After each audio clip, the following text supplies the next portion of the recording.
Hi there, I'm Deanna. In this video, we're going to talk about study number 15 from Clodomir's 70 Little Studies for Trumpet. This video is part of the trumpet study project that I've been filming. It's a video series going through each study. There is much we could talk about in study number 15, but I want to focus on one particular challenge that we encounter here, because if we don't develop our ability to play this element, if we kind of ignore it or just don't really spend a lot of time with it, the true color of the study is going to be lost.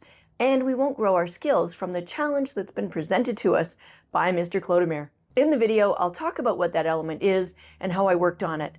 Maybe this will help you too. But first, here's my current best version of study number 15 with my best go at playing all of the elements that we find in it.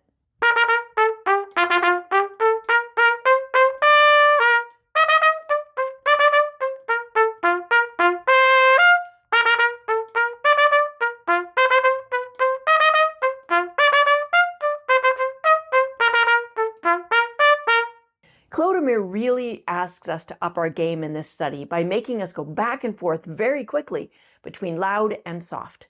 Generally, I find that the fortes in many ways are easy to, you're punching out lots of air. Okay, but what about all the soft piano eighth notes? I want to make sure that they still have tone. Even though they're short, even though they're soft, I'm trying to make sure that that they've got as good a tone as I can produce on them and not let that go by, not miss it. And that's because if you lose your tone, you're going to lose your projection. Piano needs to project, so it's got to have something to project with.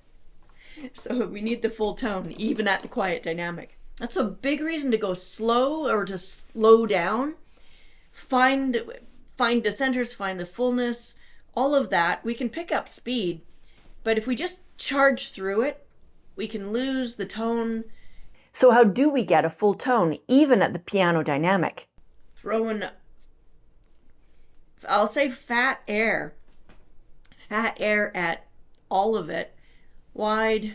A friend of mine who plays drums was telling me how after watching one of my videos, and I was describing something what goes on inside, I forget what I was talking about, but it's and he said, in drumming land you can see it, and I mean, there are some things we can see, but the inside, the way it feels, so I feel like I am giving it fat air rather than just smacking it. I'm not smacking it, I'm doing a fullness to it. And one thing I like to do is I like to pull things out and work on them and just focus directly on those. And that's what I did with the eighth notes that I had to play softly. I just worked on those, playing around with them.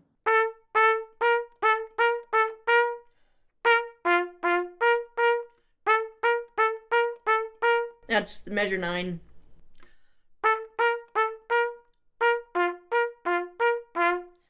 Let's do all the eighth notes. We're doing just those eighth notes, no particular timing from the beginning.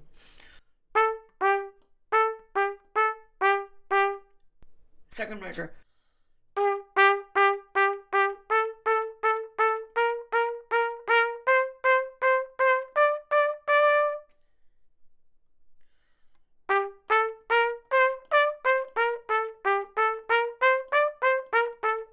I always like to let go of the tension when I do these, because they can build a bit of tension, and try to not have the tension, but if there is some, let it go.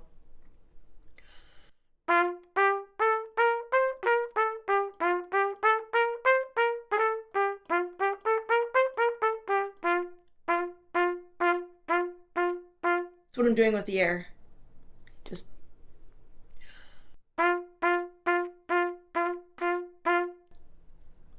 and they're all open.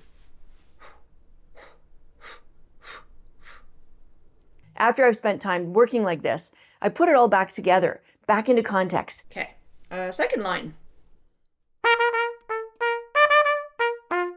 So now that our soft playing is coming along, we have to switch to it quickly from forte over and over and over. We're now into a topic that I've addressed in an earlier video about building up your reaction time for responding to the changes that you find in your music. It's really pertinent here, so I recommend that you check out that video. It's the one for Clodomir study number 4.